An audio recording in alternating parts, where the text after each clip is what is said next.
up here as the expert only because I have made all the mistakes. No, that's not true, because I make new mistakes on some regular basis. But I think one of the most valuable skills we actually learn in Toastmasters is how to bounce back when things don't go quite perfectly and still try and have a good experience, a good presentation. So in my Club Awesome, we have made a conscious effort to do hybrid and to do hybrid right. And so we've made the commitment to spend some money, do some things, but I'm going to be talking about technology, but not only about technology, because I don't get the technical right part every single time, and you're probably not going to either. So you have to have the leadership, you have to have a sense of humor, and ask your members to have a sense of humor with you, to laugh a little bit when things go wrong, and to have that resilience to bounce back. But you are going to have to learn about some of the things that are different about operating in this format. And remember that thing I told you, Stephen? This is the point where that becomes significant, because we don't necessarily want to stay just behind the lectern. We might want to walk around the room. And if you look at the screen behind me, that's what people are seeing. I have disappeared from the universe. So I usually try and set up the meeting room so that the camera is positioned so that most of the time you won't have to fuss with it that much, as long as the person is generally in the vicinity of the lectern. But they often tell us, don't just stay anchored to the lectern, show some body language, move around the room, engage with people. And so from here on, Stephen, you can try and keep up with me with the camera. So I also do try and have a webcam that can be mounted on a tripod so that it can pan and follow the person, so that we're not making the presenter a slave to the technology. We're trying to assist them in putting on a good presentation. Yes.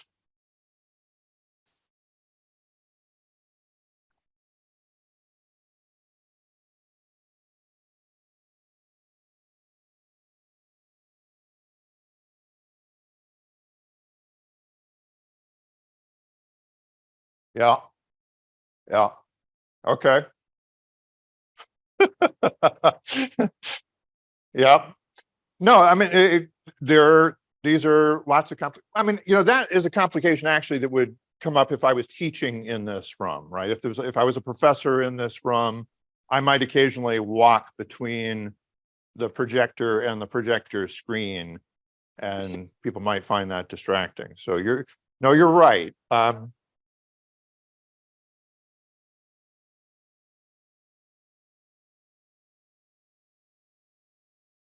Okay, point taken. I'll show you a picture later of our meeting room setup, which is not necessarily, perfect in every way, but it's what we have to work with.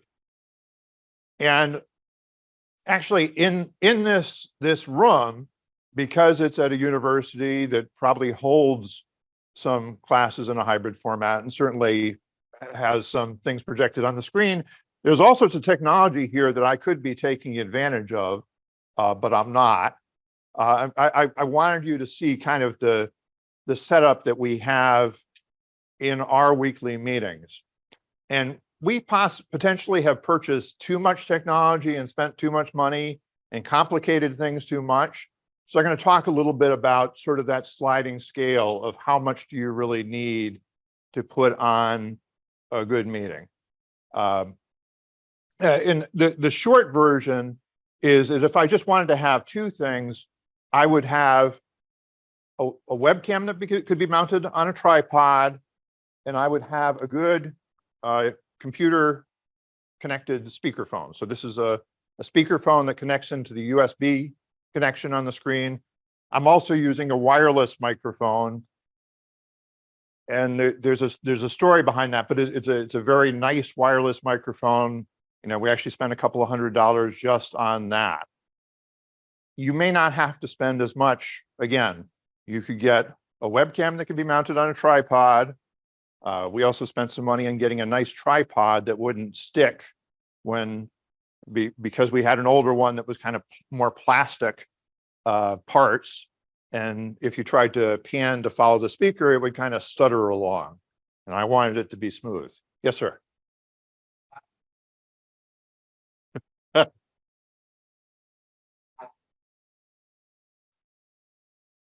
Well, you definitely could run a hybrid meeting with one laptop, a webcam, and some way of making sure that people can hear. So the USB speakerphone was recommended to me, and that's a good all-in-one solution.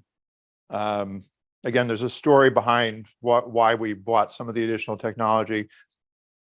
I often, this is actually my employer's laptop that I have brought along with me. So usually what I actually have 3 laptops in the room. Plus we'll have a little tablet device set up. So sort of, we used to use a smartphone, but we got a small Galaxy tablet for the club, and that we will point towards the audience so that the remote people can see what's going on in the room a little bit. And I do have some remote people who have graciously agreed to join for no reason other than to, maybe be part of the conversation at some point. You guys can hear okay? Can you see okay what's going on in the room pretty much? Yeah. Well, okay. Well, you can see me. You can't see them. All right, we'll do this one more time since you came in late. This is the audience. Hello. This is the people. All right. So I do have just a few slides. There's not a lot of words on my slides because I did write these Toastmasters magazine's articles. So what I'll do is I will suggest, can you try and get let's see, can you try and get the little squares out of the way? I'm sorry, it just says clubawesome.org/hybrid. If you go to that web page, little squares on the side, can you just click to minimize that to, okay. There. Oh. We can sort of get that out of the way. Okay.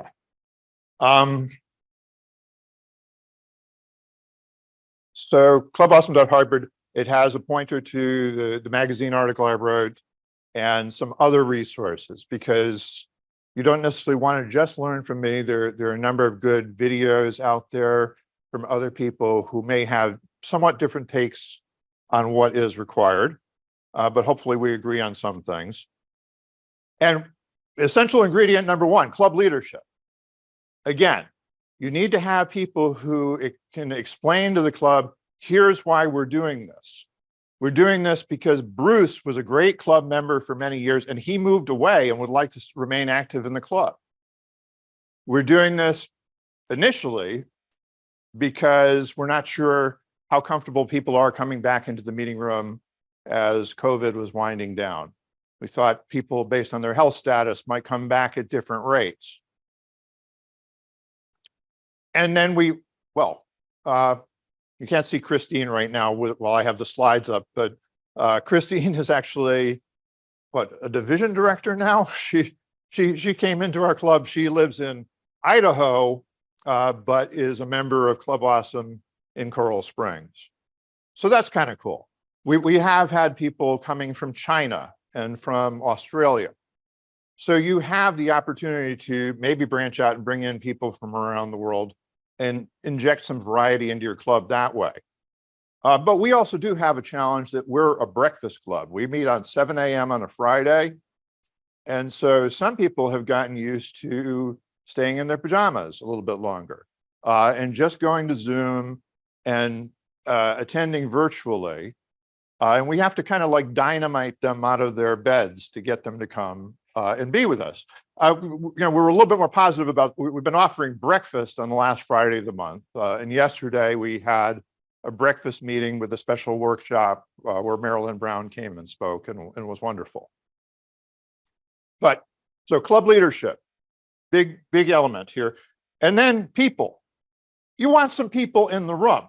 I have been in the experience of where it was just me, the president, and the sergeant of arms, and we're setting up all this technology so that we can have a meeting with people in the room and people remote, and everybody's remote.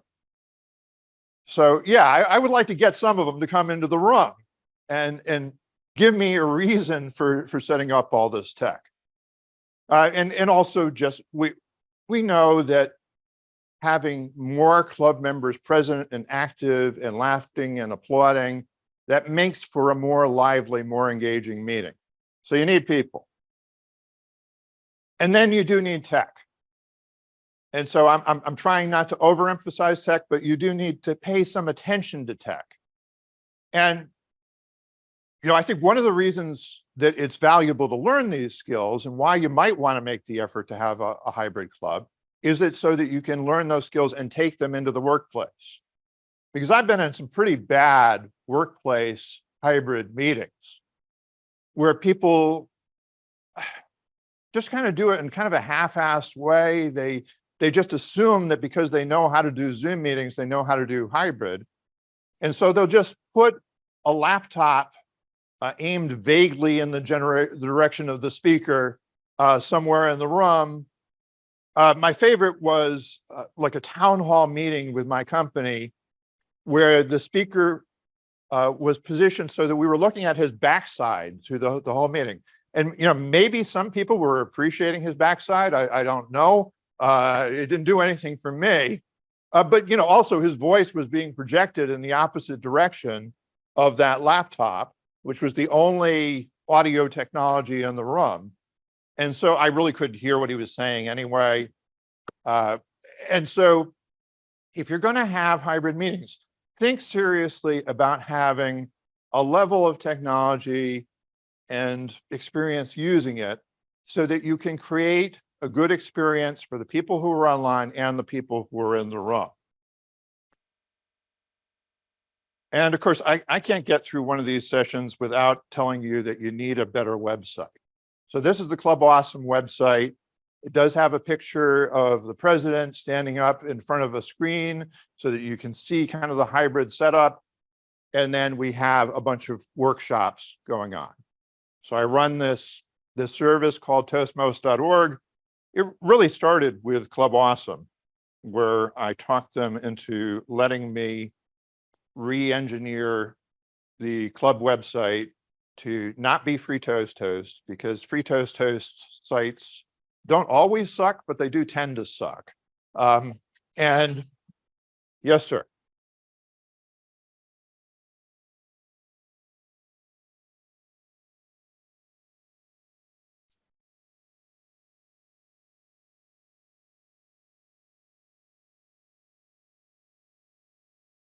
It is at club expense because I don't have any funding.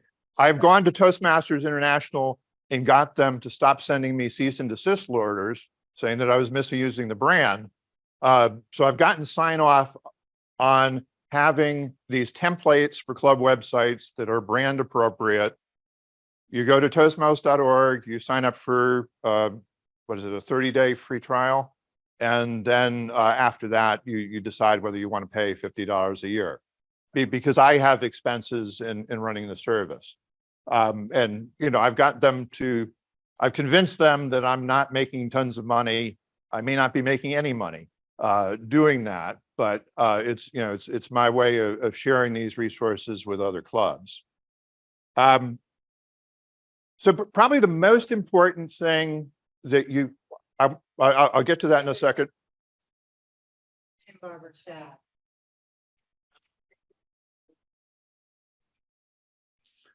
Excuse me, David. Yes, sir. Could you repeat the questions? We can't hear the audience at all. I will attempt to do that. Sure. That's a good point too for hybrid meetings. It is a good point too for hybrid meetings. I actually have a second little microphone that if I can avoid walking off without this might help pick up some of the some of the questions from over here.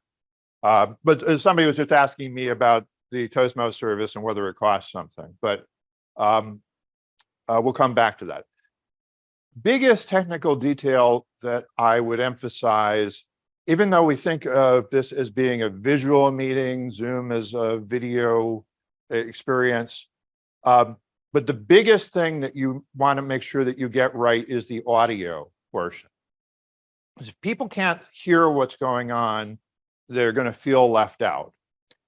And the other thing that comes up very frequently is that somebody comes into the room with their own laptop. They're in the main room where the meeting is being held, and they open up their laptop and they decide they want to get on Zoom because they want to participate in the chat or something like that. And so an issue that comes up is that you will get feedback, you will get echo, you will get problems in the room.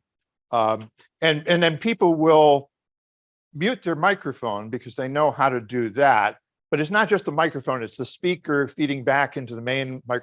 Anyways, there is an option under the Zoom settings called leave audio.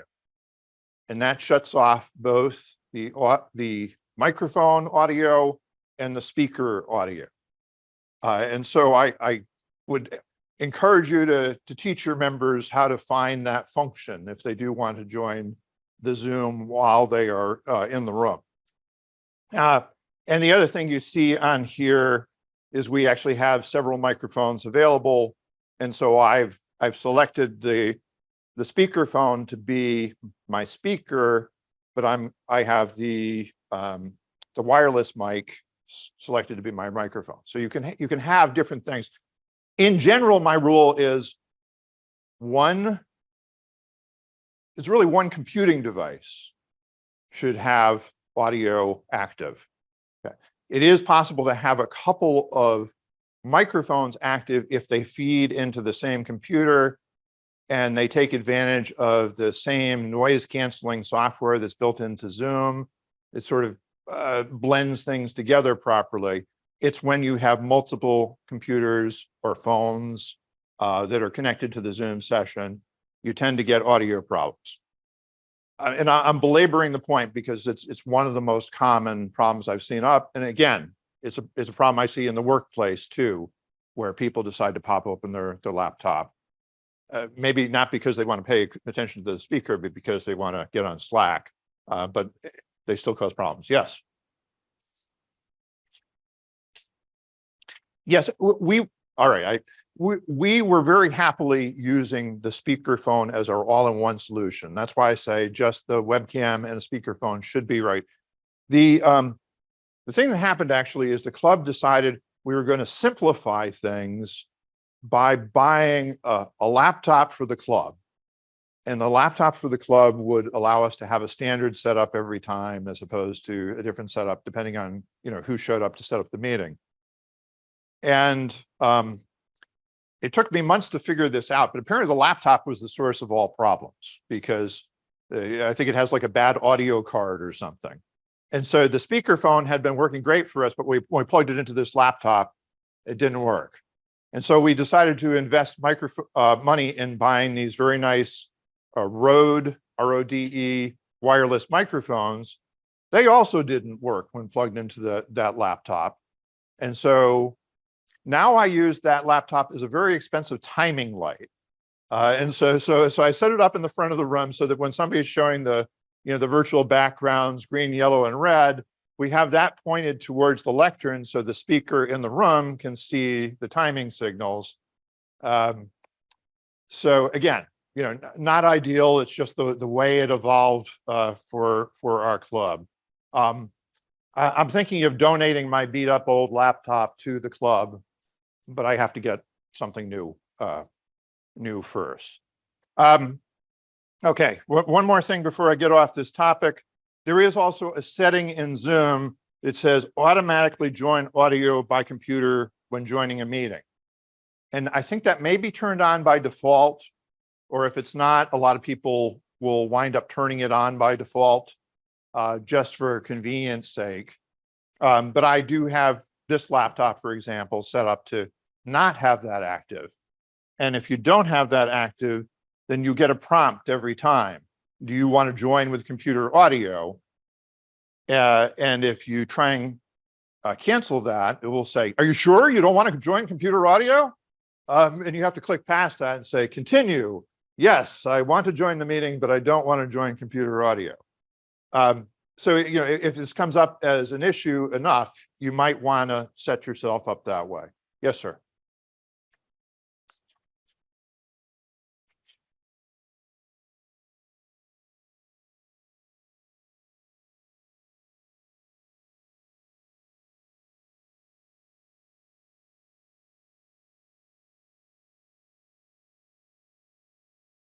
No, I would want them all to be plugged into the same computer.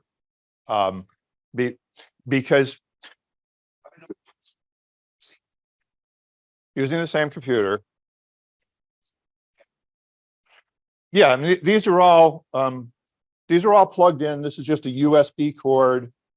So the nice thing about this laptop is it has 3 USB ports, and I need 3 USB ports to. Now, I also have a gadget here somewhere, which is called a port extender. So you plug the port extender into the computer, and that gives you extra USB ports for more gadgets. And I had to use that yesterday where somebody wanted to have their slide clicker plugged into the same computer that.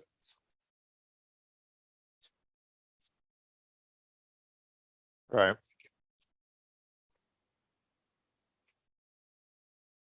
Right. And again, the speakerphone as both microphone and speaker works pretty. I mean, this will pick up sound probably from this whole room pretty efficiently, as long as it's not plugged into my lemon of a club laptop.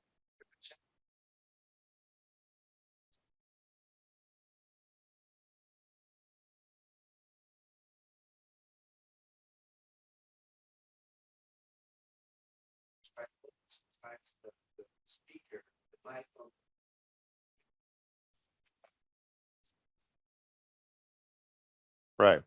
Yeah, no, it can get complicated. Oh, yeah. Well, it was more of an audience comment on issues that he's also seen with Mike. We're going to have to involve our remote people so that at some point, so that they don't feel like they're completely wasted their time by showing up here. But couple more things. Camera positioning. I visited with another club that I thought was actually doing very well. They were doing everything. They had actually simplified their tech setup to where they were just using a laptop with the laptop's camera pointed at the speaker. And they were doing fairly well with that. But I noticed that the main video feed I was getting was showing kind of this side view of the speaker. They actually had another camera set up in the room where I could see her dead on, straight on, but I had to like manually switch as the viewer in the room. And most people who are not techies would not necessarily even know how to do that on their own computer without some instruction. And so you can have issues like that. This actually is from yesterday's meeting. This is Marilyn Brown, and she's a wonderful speaker and presenter, gave a great workshop. But she's turning around and talking to the screen because the audience is on the screen and they just asked her a question. And I think it's the most natural thing. When Jean-Luc Picard talks to the Klingons and tells them that they must get out of this territory or they're going to be photon torpedoed, he's able to talk to the screen. But in order to make eye contact or the illusion of eye contact, could you pan a little bit for me? Would want to look into the webcam, right? So we're trying to create that connection with the audience. We don't do it by looking over there. Now, actually, Marilyn was talking about the importance of being able to see other people's expressions and body language. So you could, in some ways, that's a phenomenon of how our meeting room is set up. It's kind of a pie-shaped meeting room at the Coral Springs Iceplex, and the screen projection, position is it's bolted to the ceiling. It's not like I can change that. I know some people will set up a meeting room so that the speaker can look across the room and see the people on screen. If you're able to set that up, that would be great, but I do not have that set up that way. Again, clubawesome.org/hybrid is where you can find a bunch of additional written materials. And I think since I've asked folks to dial in remotely, maybe you guys can tell me, what's the best or worst experience you've had in a hybrid meeting? What do you see as some of the advantages, some of the drawbacks? Bandwidth is something you didn't touch on, and your connection to the internet is critical for this. So how are you connecting this Zoom? Right here, I am on we're at Florida Atlantic University. We're on the university's Wi-Fi. Again, I could be using the built-in classroom computer, but I wanted to show people how I actually set it up when I go into our meeting room. And for our regular club meetings, we depend on the Wi-Fi of the facility. Now, there have been weeks where we've gone in there and somebody turned off the Wi-Fi router, and nobody who's in the building at 7 a.m. knows how to turn on the Wi-Fi router, or they may not even know where it is. And so we have run meetings off of a member's mobile phone hotspot, and we've gotten away with that. It is. I would not want to do it every week. We actually did look into buying. You can get a dedicated 5G hotspot device, but it for something that we just only used very occasionally, it didn't make sense. If you were meeting at a location that was a great location in many other ways and had zero internet, then that might be something that you would consider investing in for your club. And Jim, I was asking you for advice about this because, again, Jim Gold is Mr. Technology for Travelers, and you set up Zoom meetings in picnic areas, right, or all sorts of places. Yes, we've done remotes from all sorts of different places, sometimes on generators, sometimes just on batteries. Right. And does it always work? Do you always Always. It never fails to work. My wife is here. She's telling me I'm a liar. No, there are always challenges. Actually, things have gotten so much better. And the Zoom technology is phenomenal for being able to do this.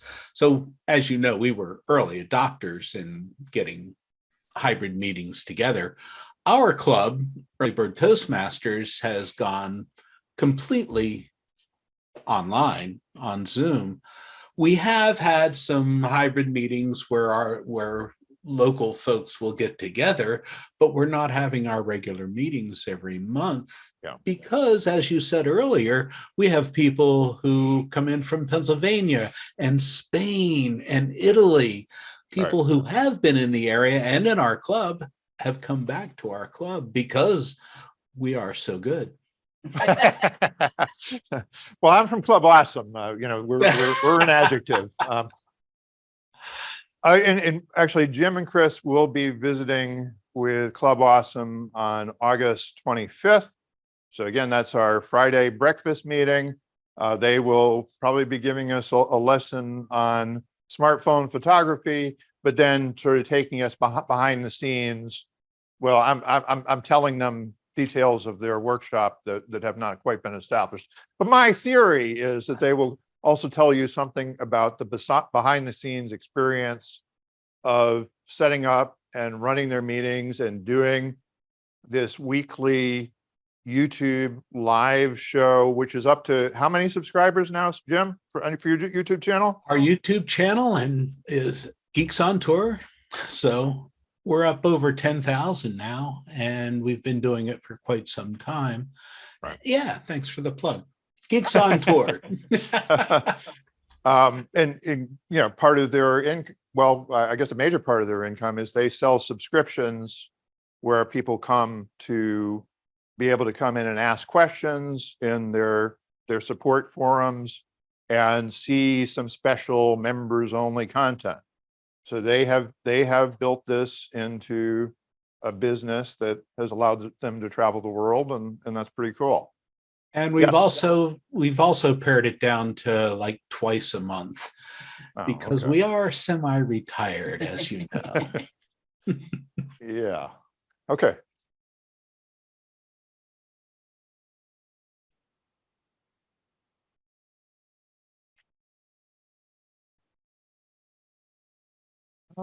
Okay. Well, I can turn it up slightly from here.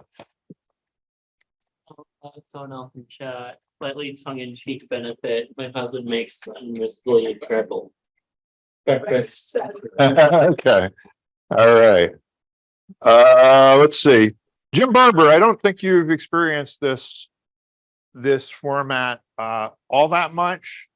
I know that you're with Plantation Toastmasters, which has made the decision to brand itself as we're the place you go to not have to deal with any of this hybrid stuff to some extent. What's your impression? Have you participated in some hybrid meetings, Jim? I don't really know. Hey, Dave, can you hear me? We can. Okay, cool. Yeah, I have participated in a few hybrid meetings, not very many of them. I am incredibly impressed when they work right. The only problem is it's like setting up, balancing a deck of cards, building a house of cards or something like that. It's very delicate and a lot of things can go wrong. But when it goes right, I think it's a very impressive thing to do, and it's a great approach. Okay. Let's see, I saw a green card. Are we on yellow yet, or not quite? Soon. Okay, man. Yes. Feedback. Nobody does silent evaluation because everybody's remote. Even voting, sometimes it's hard to, people online always submit their votes in the room. People in the room, sometimes they do, sometimes they, what if the person who's collecting the votes is remote and the people in the room don't have a laptop? How do they vote? I find that kind of stuff really weird sometimes. Yes. So this is a question about how you manage voting, where we got used to voting by chat. We used to vote on little slips of paper, and now it's mixed. You know, we Club Awesome has experimented with a number of different things. We would have an in-person vote counter and an online vote counter, and then they were supposed to confer and add up all the millions of votes that had rolled in. I mean, I think in both formats, I see it sometimes as an issue of non-participation. You know, you wind up announcing the winner, and it's a winner because two people voted for that person and nobody voted for anybody else.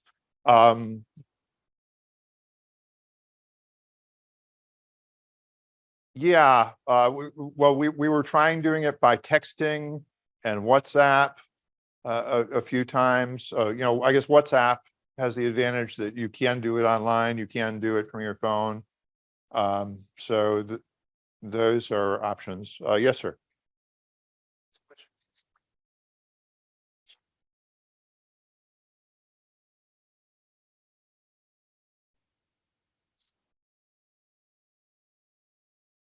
Sure. Well, Club Awesome started out, before all this, we were recording speeches for the speaker's benefit, and we would upload the individual speeches. Lately, I've been uploading the entire meeting recording. Now, I have two different cultures I deal with. Club Awesome, the deal is we're going to upload the full meeting recording and we're going to share it as an unlisted video on YouTube. So we send out that link, but nobody should see you. You're not going to become a YouTube star unwillingly. And then if somebody does a great speech, we may take the time to edit it out. But it does take time to do that editing, to carve out the individual speech from the longer thing. So I'll do it for a special workshop. If somebody does just an incredible speech and I'll ask their permission, could we use this on the website? Can we use this on Facebook?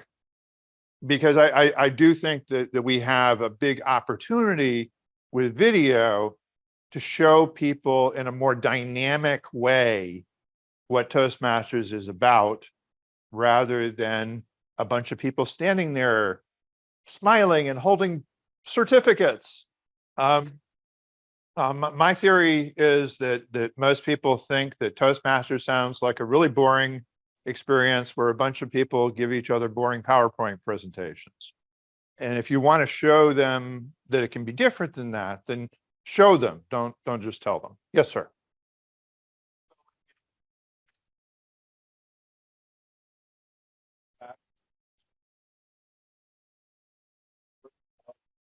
Right. So if there is some kind of, if they want to say something to you, you have to get it from somebody else to the chat. So how do you solve that problem? Because it seems like you're more focusing on the person in the room, but you're not focused on the person that are on the room. So how do you tie Okay. that together? For someone's interaction, we're looking for someone's facial expression. Right. You're not going to get half of those expressions because your back is turned. Okay. How do you solve that? Well, again, my back is turned to them, but that's not what they're seeing. They're not seeing my back. They're seeing me look at the camera, or at least my side, the side of my face as I look over at you. Yeah, but no, but I take the point. In our club's meeting room setup, the screen is sort of off to the side, so you can kind of spare a glance at it and see what's going on online, and then look back to the audience. And so I was saying that Marilyn Brown was, facing directly towards the screen, and she was still not exactly with her back to the audience. She was kind of sideways to the audience. But she only did that for a few seconds. I'm just picking on her because she's an experienced speaker, but she's actually not an experienced speaker in the hybrid setting, right? She was coming back to visit the club after some time away. But no, I think ideally, so for table topics, for example, you would want to pick a couple of people in the room and a couple of people online. Try and balance it out. You would want to balance out paying attention to and I think it is more difficult here where I'm having to swivel to look at the screen than it is in our regular club meeting setup. And so, these are things that you have to think about as you figure out how to set up the room. Yes.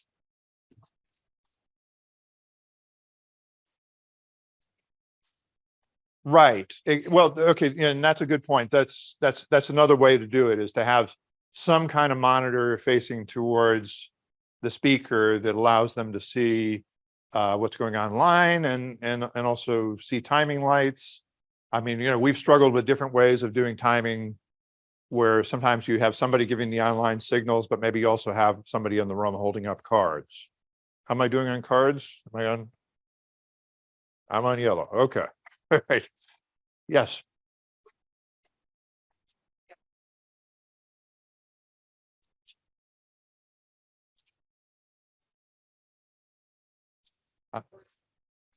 Yeah. Well,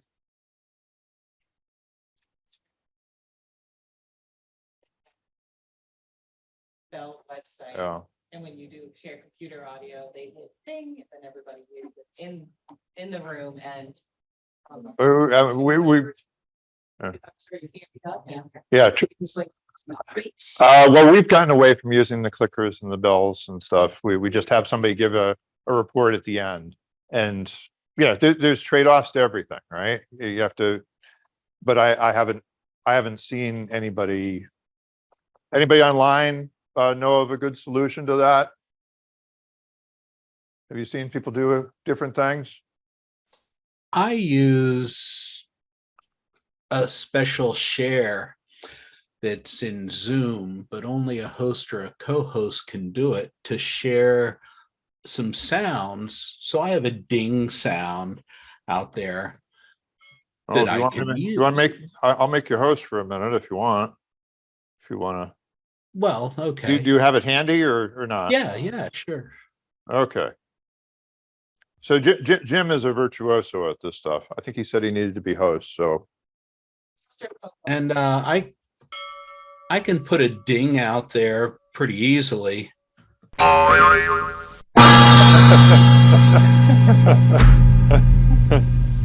So, but only a host or a co-host can do that special share computer audio. That's in the advanced tab of computer Okay, yeah, sharing. so you go to the share screen settings. On the advanced tab, there's an option called share computer audio.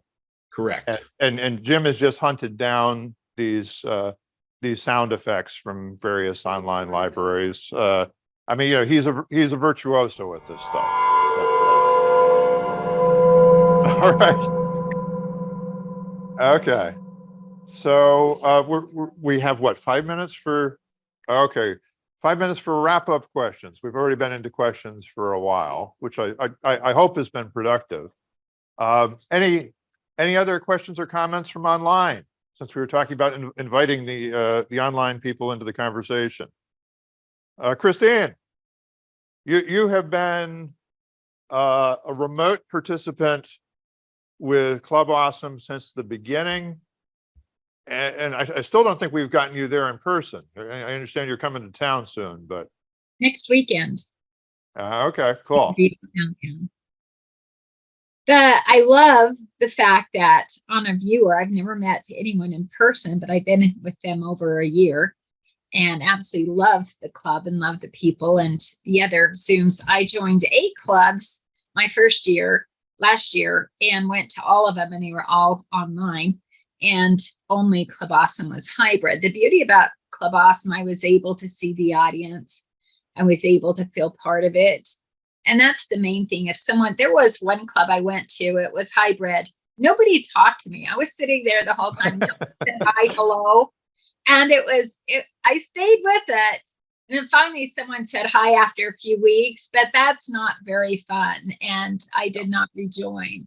Yep. So I would say those in the room to really treat those online, they're trying their best to reach out and to be part of it, make them feel part of it. If you can, Club Awesome has done a wonderful job of that. And again, that's not the technical dimension. That is the leadership dimension. That's the club culture dimension of making sure that the people who are online know that you appreciate their presence, their virtual presence.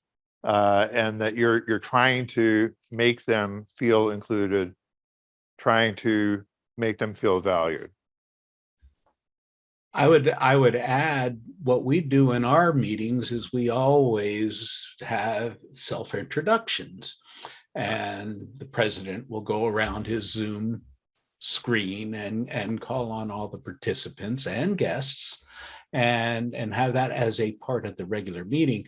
It's important to keep the introductions brief.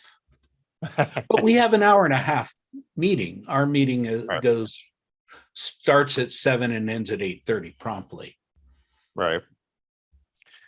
Yeah, it's funny. My club has kind of gotten away from doing the self-introductions. It's been crowded out by other activities that they wanted to include, but it's definitely, we always, though, will make room for a section of the meeting, usually at the end, where we ask the guests, tell us a little bit about your experience today. Did you enjoy it? You know, what can we do to make it worthwhile for you to come back? That kind of thing. So, I mentioned that you have the opportunity to bring in guests from Australia and China and Timbuktu. That's pretty cool. But you know, that also brings up some challenges about bridging across time zones and cultures and different sensitivities too that you have to pay attention to. I had one over here first.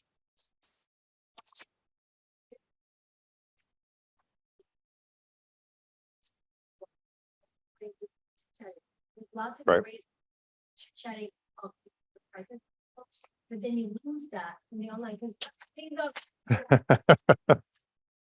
Yeah.